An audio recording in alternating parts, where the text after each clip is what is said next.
Good morning, good afternoon, and good night, and welcome to the Amateur Otaku Podcast. How's everybody doing out there?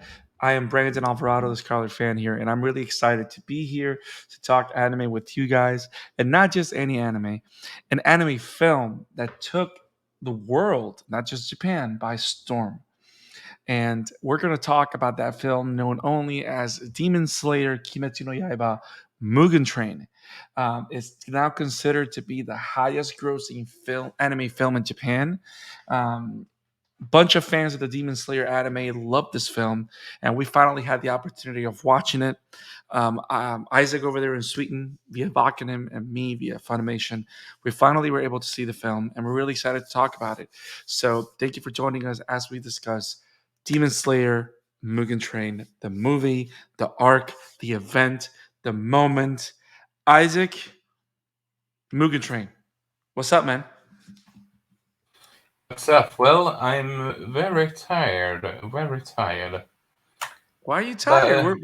I mean, didn't you sleep on the train? no, I did not. And also, by the way, about the whole box office thing, World Heroes Missions, the latest My Hero, has surpassed the first anime film's box office in 10 days. So I do think we So have it a. beat so it beat Mugen Train. I send you the crunch, the link. So it beat Mugen Train. I don't know exactly the details, but it did quite well and had done quite well in Japan so far. But Interesting. anyway, hopefully the movie is worth this at the currently rather weak season, so to speak. Yeah, depending on how you do it. Well, here, but there's a big difference. We're talking about Demon Slayer, not Hero Academia in this episode. Yeah, yeah, but But interestingly enough, My Hero Academia, it's weird because their movies are not necessarily 100% canon. They're like footnotes on the story. You know what I mean? So we can't really compare them as well because Mugen Train does something very interesting that I feel that very few anime films do. Is that Mugen Train is an actual arc in the book, in the actual manga. It's not just a offshoot film that is supposed to show you this random story so we can watch these characters in a different setting. This is actually the progression. We practically got the season two of Demon Slayer in a film. I wouldn't say the entire season two, but a big chunk of it. Yeah. To me, this feels like season two. That's what it feels Yeah. like. I mean, because of how much that happens, because you know that in an anime, you either get one arc for a season or you maybe get two. But if some seasons are greedy, you get three, but that's very rare. Like the best animes will give you one arc per season or at least two, right? Yeah.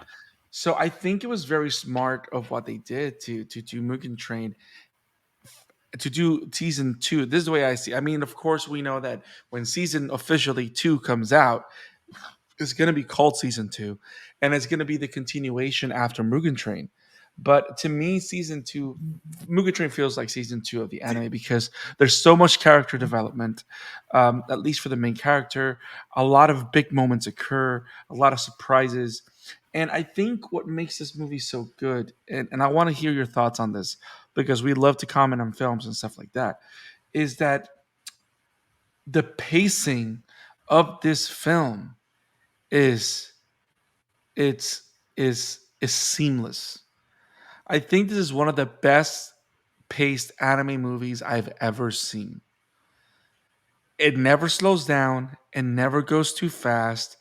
It gives you a lot of information in very digestible chunks. I felt that this movie grabbed me and didn't let me go till the end. Quick question. Shouldn't you go through the synopsis first before we go into this? Well, I will, but keep in mind, everybody's seen this movie already. You know what I mean? So, but We I get did what a you're saying. we did a synopsis of Cowboy Bebop, and that's pretty much everyone watched. True, true, true. So, okay, here's a quick synopsis of Mugen Train.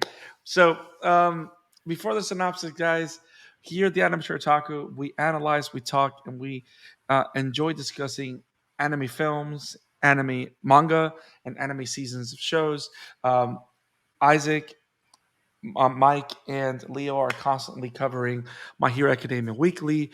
I cover manga with Isaac on the side, and we cover different movies and films that we look are interesting. We do a Netflix animes and all that stuff. If you love what we're doing, go to our YouTube channel and subscribe to the Amateur Otaku Podcast. You can find us on Twitter at Amateur Otaku Pod, as you can see on the screen. So make sure you join the conversation there as we talk anime weekly. And if you have any conversations or suggestions of things that you would like us to cover in the future, feel free to let us know, and we will cover it on the show. Now, here is a quick synopsis of Mugen Train. So, pretty much, Mugen Train um, picks up right where Demon Slayer season one wrapped up. We find that Senetsu, Inosuke, and Tanjiro and Netsuko make it to the main Demon Slayer base. They meet the master. The master acknowledges Netsuko, and after he trains and masters total breeding concentration constant. The big three, which in this case are Zenitsu, which is um, Isaac's favorite character, Zenitsu, Inosuke, and Tanjiro are tasked with joining the Hashira Demon Slayer Renjoku on a high class mission on the Mugen Train trail.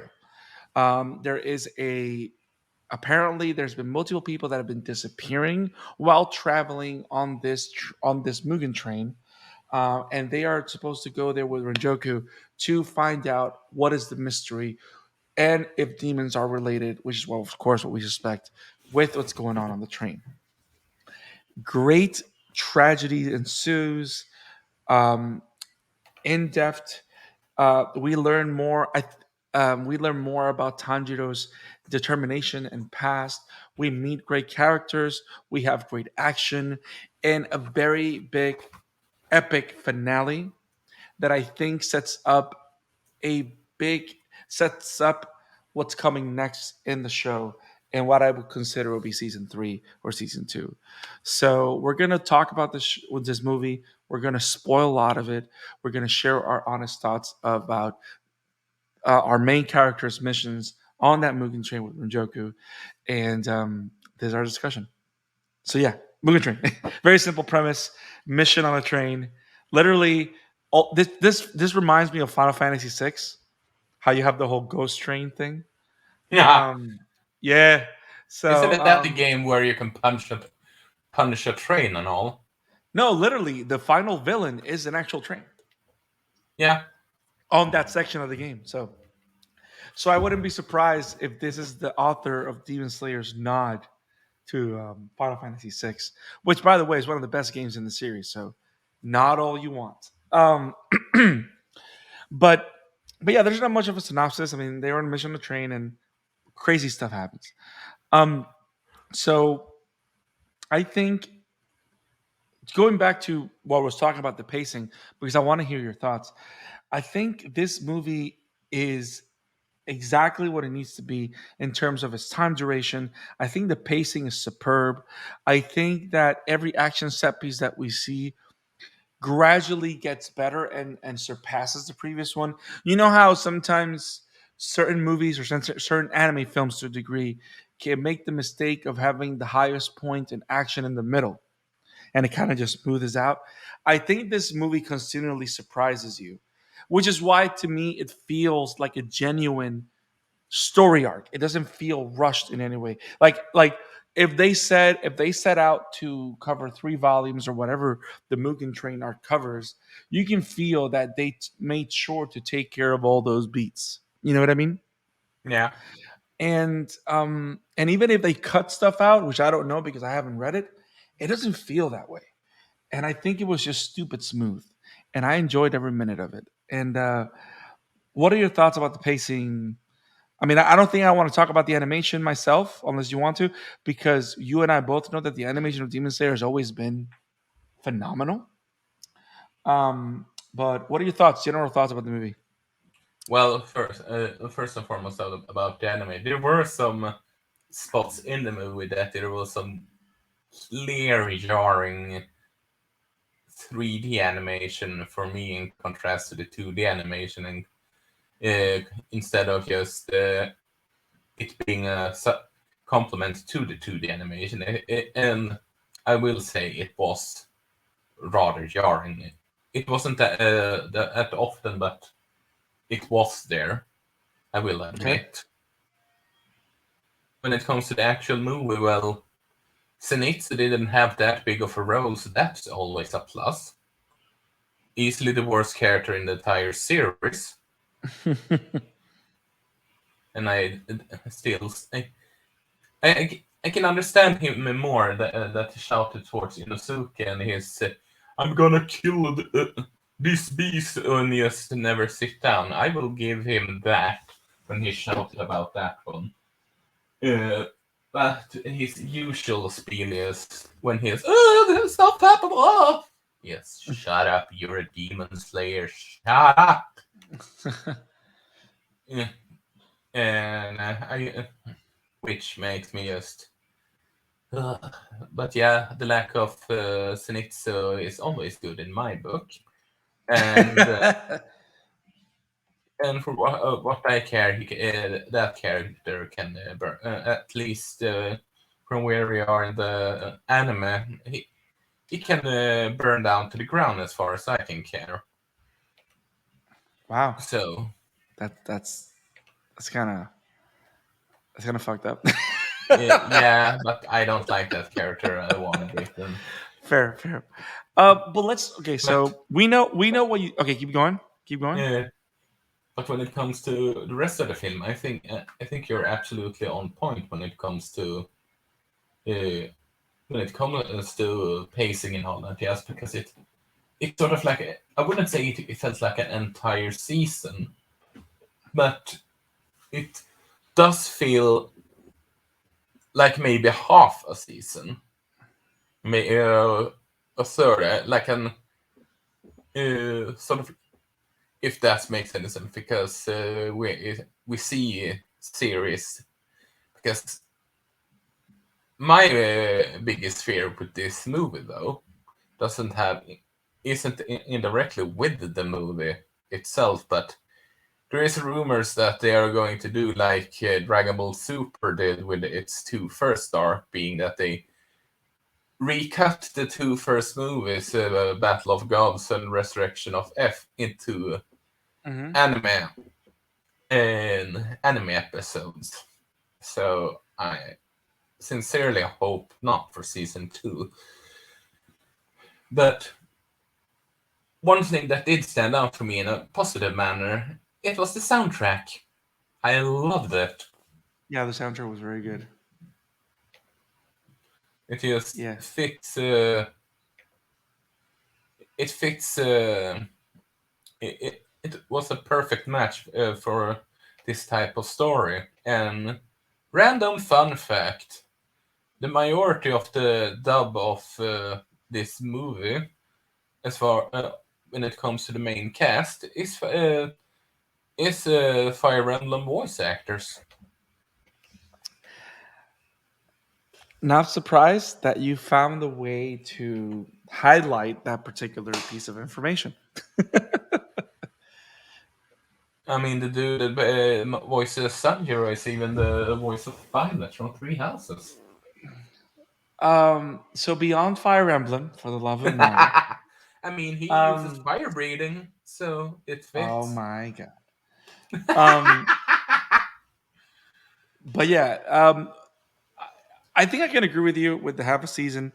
I really don't want them to do what you're saying. I mean, I would be very worried if that's how they're thinking. It's a The idea. rumor so far. It's No, no, right, right, not right, right, right. confirmed. Right, and I would be very worried if they do that because I think that they have something very successful here, and if they do that, they're just going to throw people off. You know what I mean? Yeah. I don't think it's the best season. I personally, Mugen Train makes me think about one thing as well. In my case, like I wouldn't mind if now we wouldn't get seasons anymore and we would just get movie arcs. Personally, I kind of like that because I felt that I was able to get a complete Demon Slayer experience in these 2 hours of film than most of what I can get through a whole season, especially when you have to do fillers for TV. You know what I mean? So I I kind of say liked, I say both. Yes, I can understand that, but as someone that hasn't even gotten Heroes Rising yet, and Lord knows no, how long yep, I I'm don't just disagree with you. I'm just I Yeah, don't yeah, know. At yeah, least I I don't get disagree. episodes in the time. Yep. I don't disagree with you at all. And I know it's like one of those things like, no, seasons are better, but then I got like movies, and it's like, I'm kind of debating that in my mind. I just like the idea. But I really enjoyed the film. And go ahead. Would they be easily distributed as normal movies would Probably. I mean, worldwide? Then I yeah, wouldn't have a problem with it. It's just that they are so horrible and distributed worldwide. So yeah.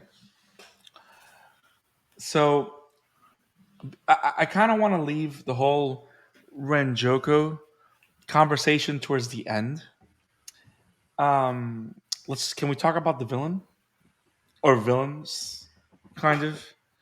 they were a bit, even with the context of the first season, I will admit they were rather lackluster. The villains is arguably the weakest part of the entire story, honestly. Yeah, because we know for a fact that these are not the big bad. You know, And like maybe it's just me, but one of the villains, it just felt like said the character just came out of nowhere. If I'm being honest, you mean Asura is his name or whatever? Like the Akasa. what Akas? Yeah, the one that came out at the end. Yeah, I don't disagree with you. That came out of nowhere. But I think, but you know what's interesting? It kind of, I feel like the movie kind of played the Marvel card where it's all about the hero. You know what I mean? Yeah, Like the villains are like in the background. And if it wasn't because the story of the heroes was so good and so powerful, I would say this is no good. You know what I mean? Because the time that we spent with Tanjiro was very meaningful. And the insight to who he is to me was like very powerful.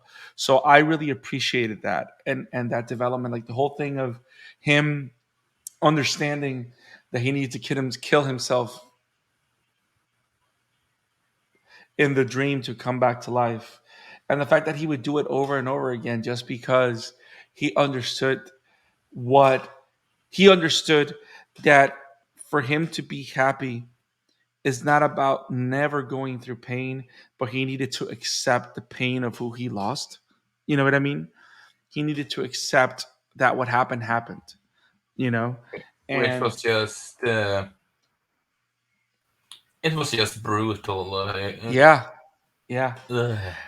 But to think that that being as brutal as it was, and the fact that he could still be who he was.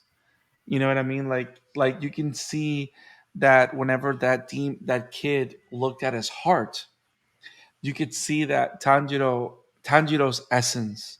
He still wanted to be a good person. He wasn't tainted by the pain that he had gone through, which kind of like makes him shine like a character, you know? And I like that they display the effect that his his view on life and things makes on other the effect that he has on other people. I think that was a nice touch. You know what I mean? Yeah, I I can agree with that one. So that was pretty cool. Um, but yeah, about the villains, I'm not gonna disagree with you. They were a little bit lackluster, but I like the fact that they were creative. Even though part of me feels that this was all a Final Fantasy VI knockoff, I think it was a good Final Fantasy VI knockoff. You know what I mean? It felt original. It felt that it fit with everything they were doing. Um, and I think it was creative the way they needed to divide themselves, and everybody had a role in saving the people and keeping everyone safe and all that stuff. I did find it surprising that it was a duo between Inosuke and Tanjiro that saved the day in the train. You know what I mean? To me, that was interesting, and the fact that I know that we're kind of doing that to save Renjoku for the finale. You know what I mean? Yeah, Because we were gonna get what we got with Renjoku at the end. Um, but I like the fact that we see Inosuke as a skilled fighter working together with Tanjiro, as opposed to him just being a crazy, out of control person. You know what I mean? yeah, I kind of liked seeing that side of him, and how his style works for situations like that, and how he worked under stress. To me, that was a good side, a good character development for him. I like that. I kind of didn't like the fact that we barely saw Nezuko in this movie. Like there was almost no Nezuko. Like that I can agree with. I kind of feel that we saw more of Zenitsu dreaming of Nezuko than Nezuko being herself. You know, Yeah, and to me that was kind of like the only thing I would say. Not that happy, not that crazy about it, but that's pretty much it. Because I really like Nezuko as a character, and she's cute and all and whatever. I'm just glad that the orange-haired Shoutfest wasn't that much in the movie. Yeah, yeah. Um, but yeah, the whole thing with the villain, like Tanjiro being the one that beat the villain, or was able to get him to being able to making the villain assume his final form as a train. I think that was a good twist. The fact that Tanjiro woke up and beat him, the fact that Tanjiro woke up before Renjoku, I think that was awesome. The fact that Tanjiro was able to fight off the demon, and the way he was able to fight him off, and the way the demon assumed his final form as the whole train, I think that whole thing was very creative and pretty cool. And I think the effects were decent for the type of thing that they were doing.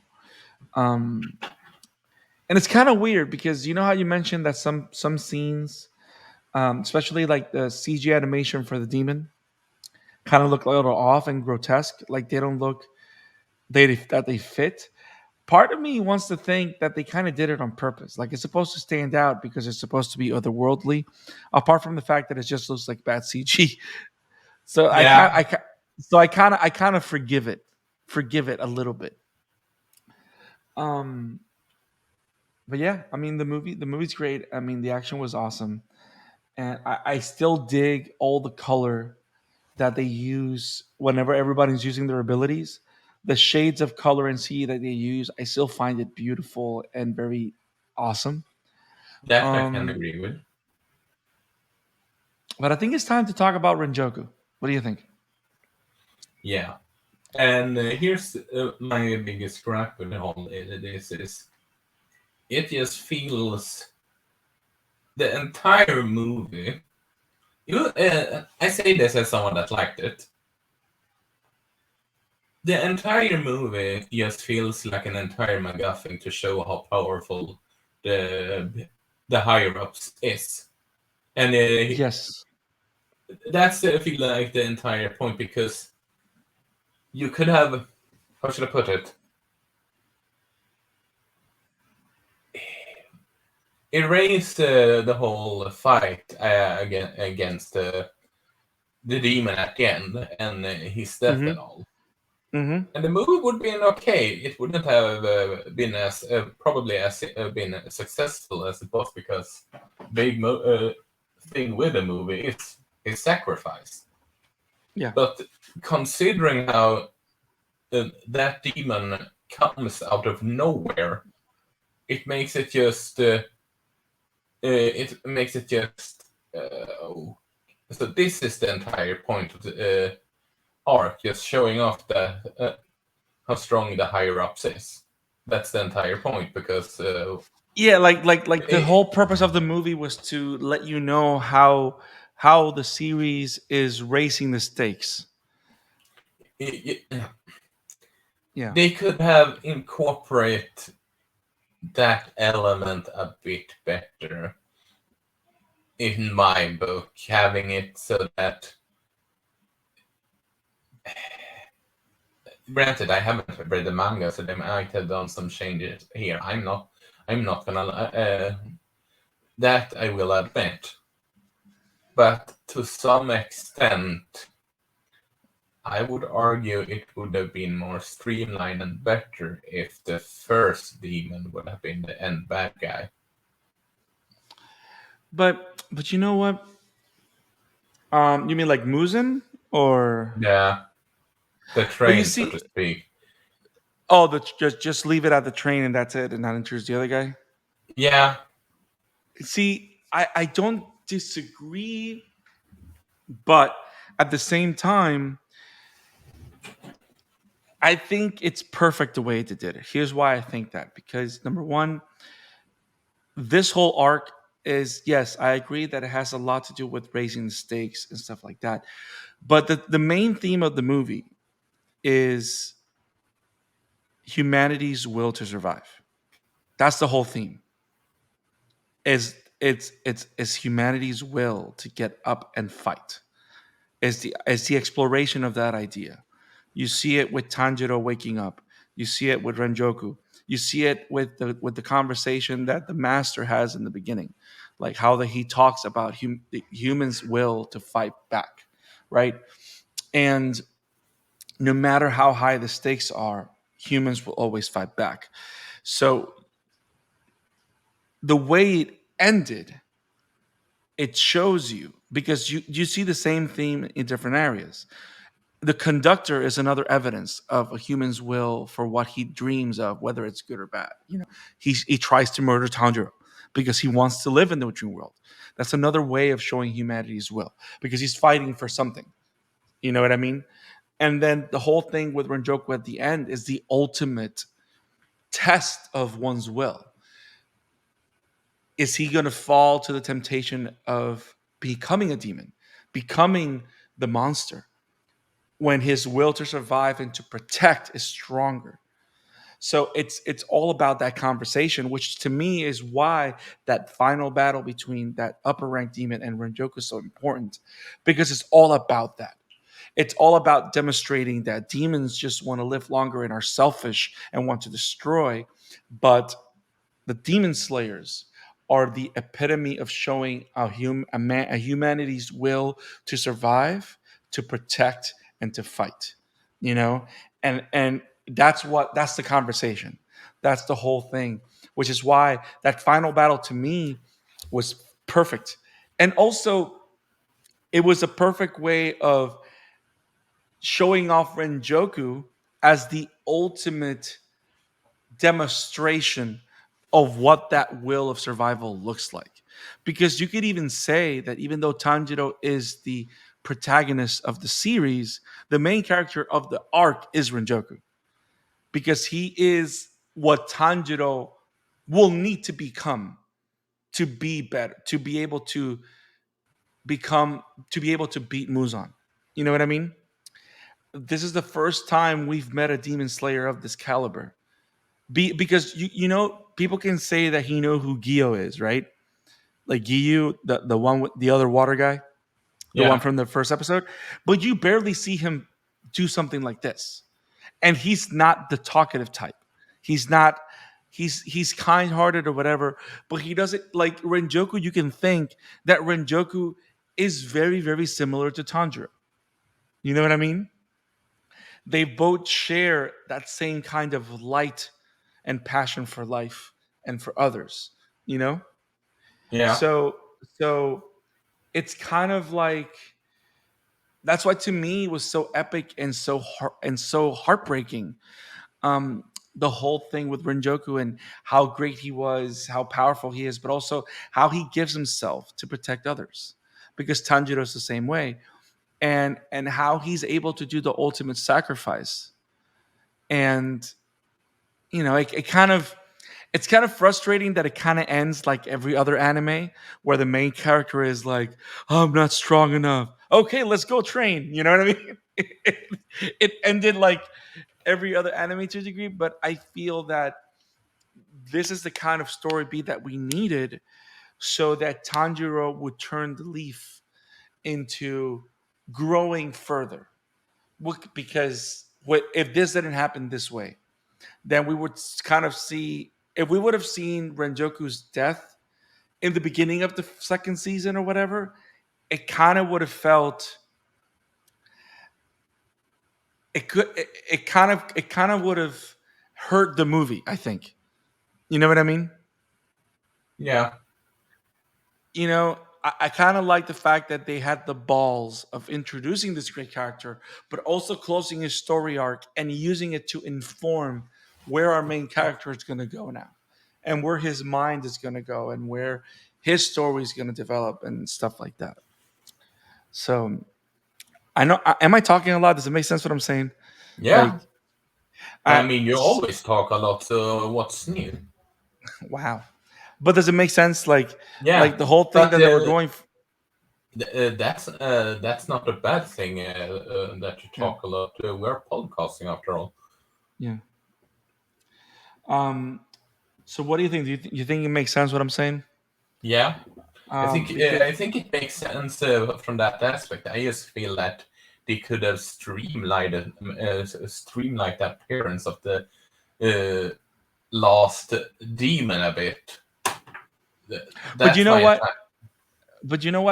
I also like the fact that he was there and the time that he spent, because it wasn't just about him being a foil for Renjoku.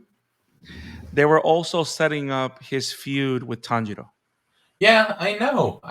That's Yeah. why I completely understand why he was there. I just feel that they should.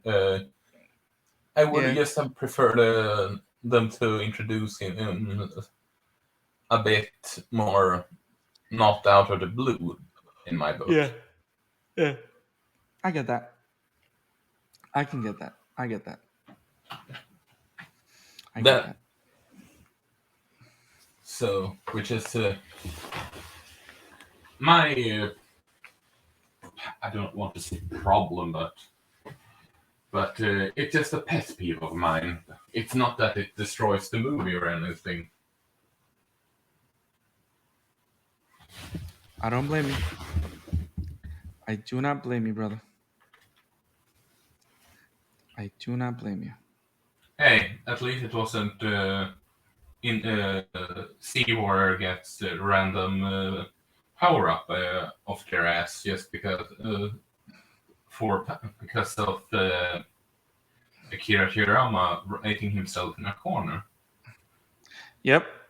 I mean, it was something that was creative and it worked for what they were doing. So it worked out very well, very well. So Yeah, I do not disagree with you at all. I do not disagree with you at all. So I mean, but yeah, the whole thing, Renjoku's story arc really, really broke my heart in the best way. I mean, one of the things that Demon Slayer has always done very good is handling all the emotional arcs of the characters very well. I like how they make it very crude. Like these are people that are really in pain because they've lost the people that they love. Like the idea that what brings all the demon slayers together is that they want to kill demons because they're all are brought together by the pain of the people that they've lost. I find that to be very interesting. You know what I mean? Like the demon slayers are their own support group to deal with this problem. You know?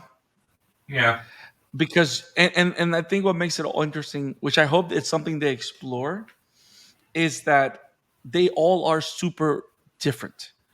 Like they're very different personalities, very different people, different cultures. But what brings them together is this hatred, but not even just the hatred, but mostly the pain of the people that they've lost. And I hope that's something they explain further on, because I did find that very interesting, as in like in the end of the season. But that's something that you kind of see a lot here too. So like it's all about the people they've lost and the people they want to protect. That's what drives the Demon Slayers and that core. Um, and I like how this show kind of expanded upon that too. So I mean, the movie expanded on that too.